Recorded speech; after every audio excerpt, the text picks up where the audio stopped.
Hello, Texans, and welcome to RTIC Cooler Talk. Mark Vandermeer and John Harris with you. Happy Friday, very happy Friday, with the Texans winning 5 in a row, defeating the Miami Dolphins last night in this building soundly.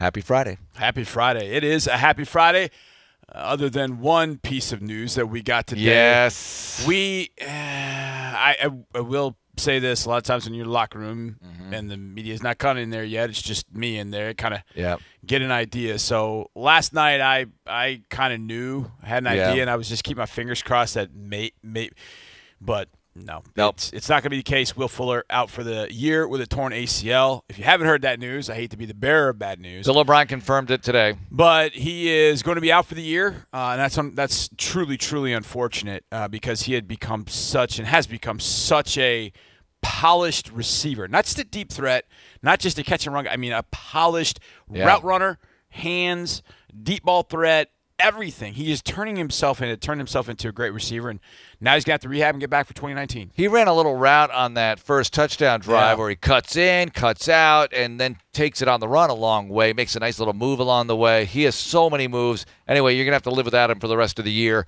and they do have some other options. In fact, let's get right to your questions. Aurelio wants to know who will replace Will Fuller. That's our first question, and it's a good question. Kiki QT has got to come back from his hamstring injury. He's going to be a big help. You saw some of what he could do. Had the monster game in his debut against the Colts a few weeks ago. You see a lot of ability there, and he definitely has to factor into this attack. Well, keep in mind, he got a lot of that action against Indianapolis in the second half. When Fuller was out. And Fuller was out with the hamstring issue then. So Kiki got a lot of action then.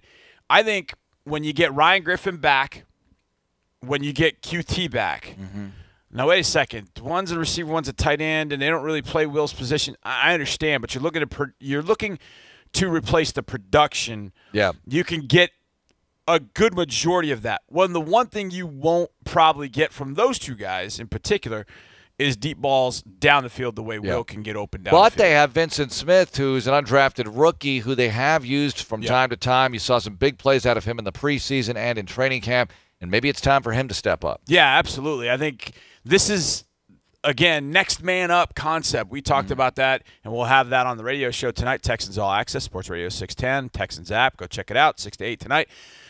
That's one of the things we talk about. Next man up. Right. This is the point you get into the season where guys are banged up. J-Joe's going to be out for a little while, so who's got to step up? Natrell Jamerson stepped up last night.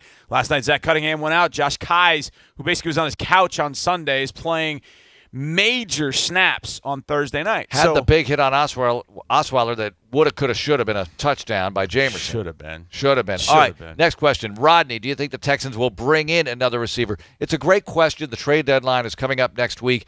Will they bring in another receiver? There are options out there, of course. I'm not so sure they're going to want to deal a draft choice for somebody who they could possibly get. Now, I'll word it that way, Johnny, because of this.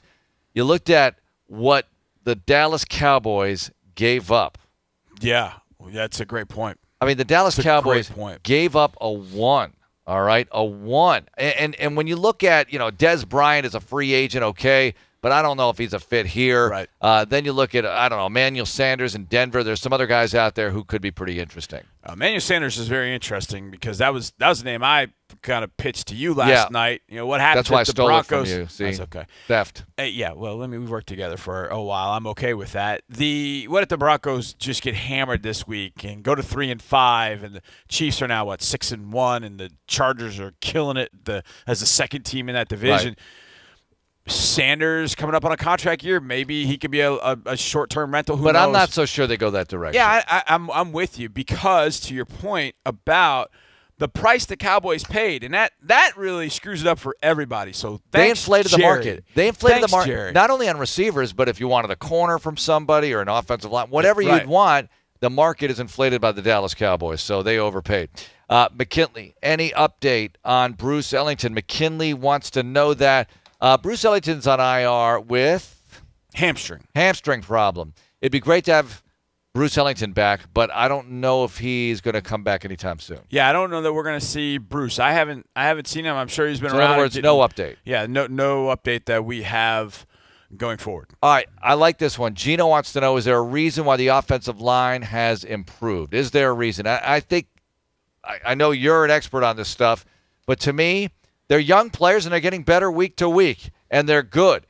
Now, they might not have been good enough earlier because they were allowing some pressures, whatever. Everybody's getting used to their role. You have young tackles in Lamb and Davenport, and we all know what happened with Chantrell Henderson the opening day, and that forced everybody to move up and move around or whatever. So these young guys are starting to play better week to week. There's no guarantee that a young player is going to do that, but if you have a good player and they continue to work on it and improve, you're seeing the results here, and I think that's what's happening. They've also run the ball well. The one thing the offensive linemen want to do is hit somebody. Yeah. I mean, you talk to them a lot of times, and you're like, look, I'm a big guy. I like to hit people. Yeah, they like to run block. Let's run block a little bit, and that's what they were, I don't say forced to do, but look, Jacksonville had one of the weaker run defenses in the NFL, and they went in that game thinking, we got a quarterback that just spent 12 and a half hours on a bus. We're going to put it on you guys. We're going to go run the football against these jokers, and they just came off the ball, and they hit them. And so what that's done is just taking a defensive line, and they're getting ready to, like, well, they're going to run it on us now. Yep.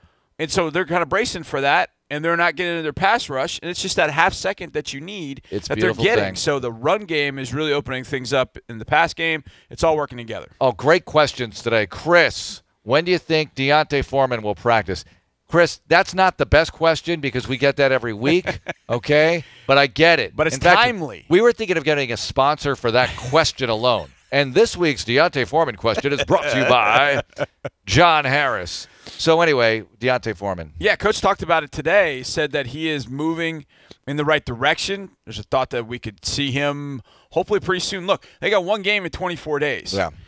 And once they, I don't know if the right way of saying it is, activate him off the PUP list, they've got 21 days to decide whether he's going to be put on the 53-man roster. So that's a big decision. When do you start that clock? Right. When's the clock start? So I would imagine that's going to start pretty soon. Based on what he said? And at that point, I don't know if it happens getting ready for Denver. That's got to be a really tough ball game to be your first one in Denver. But at that point, I don't think it matters. At that point, you get a bye week. Yeah. So one game in 24 days. You come back. You'll have 9 games down. You got 7 games left. This is what I've said the entire time. In and around the trade deadline, you should get a fresh, strong, big running back that you don't have to give anything up for. That's would be nice. Huge. And what I meant by the Denver comment was not the altitude or anything like that, but just if they need you, they need you. Yeah, exactly. No and if you what. can go, you can go. Paul, is Greg Mance the starter moving forward? Excellent question as well. Zach Fulton's been out a couple of games. Mance comes in, plays very well. Is he the starter moving forward? I would tend to say no, but you never know how they're grading it out on that O-line because they've run the ball well the last couple of games with Mance in there. It's not only because of him, of course, but he's part of the mix. Couple of things to keep in mind. Number one, and Greg talked about this with us, he and Lamb are very close off the field. And so at right guard, with he and Lamb, they can communicate pretty well. Number two, Sunil's had some injury issues. He's been down a couple of times, and he missed the Giants game when Greg had to step in at left guard in that game. Now, I think Greg can play left and right guard. And center. At right guard and center. At right guard, though, he's worked with Lamb. I think they've worked pretty well together.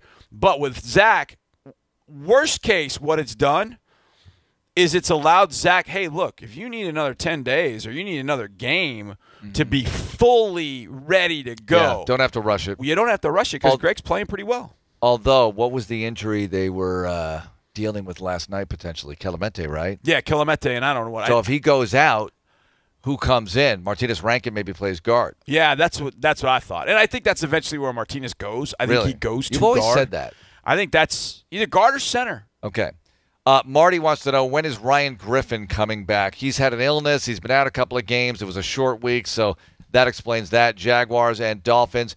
You have 10 days to get ready for Denver. Look, I'm not a doctor, although I play one on these shows on occasion. And we all do. Dr. Vandermeer says if it's just an illness and hopefully not too serious, I would expect them to be back for the next game. Yeah, hopefully. But they haven't said that. That's me speculating. The injury report for Jacksonville came out a week ago today. So think about getting sick. Think about getting the flu. Yeah. That thing is... And we don't know it's the flu. We're just saying... We're just speculating his illness. We have no idea. But let's say it is the flu. If that thing hits on Friday, because he was a full go on Tuesday and Wednesday, or Wednesday and Thursday, also that thing hits on Friday and they rule you out, so it's pretty severe. I knew right away, like, he's not playing on Thursday. You might be well enough to, like, walk around. You probably aren't well enough right away to play a professional football game. And practice would figure in, although for the Thursday game, probably not. So they probably felt like, man, one more game. But let's hope he's back for Denver again. All hands on deck. All right, we've got some shout-outs for you. Ralph from San Antonio, thanks for watching Cooler Talk. Della from Pendleton, Oregon. Ooh. Pendleton, lovely this time of year, I'm sure. Robbie from LaSalle, Illinois. Robbie, great to have you here. And everybody watching from around the world, because we know you are. And your Texans, 5-3 after going 0-3. How about that?